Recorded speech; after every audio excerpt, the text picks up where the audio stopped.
সময়ের ছাপ লুকানো যায় না, কিন্তু তাকে হারানো যায় ভালোবাসার রঙে। বাবা, আমার মনে হয় আমরা দুজনেই বুড়ো হয়ে যাচ্ছি। সময় থেমে থাকে না মা। কেমিক্যাল ডাই ব্যবহার করেও তারা খুঁজে পেল না স্থায়ী সমাধান। সাথে চুল ও দাড়ি হয়ে যায় আরো শুষ্ক ও রুক্ষ।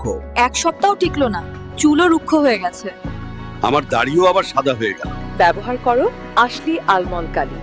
এটা 100% হার্বাল, কেমিক্যাল মুক্ত এবং বিএসটিআই অনুমোদিত। এটি পাক পাওয়ার কোম্পানির প্রোডাক্ট, যা দেয় দীর্ঘস্থায়ী রং। চুল আর দাড়ি দুটোই আবার পাবে নতুন রং, নতুন জীবন। অবশেষে আমরা পেয়ে গেলাম আমাদের প্রকৃত সমাধান। আশলি আলমোল কালি, চুল আর দাড়ির জন্য প্রাকৃতিক রং, আত্মবিশ্বাসের নতুন রূপ।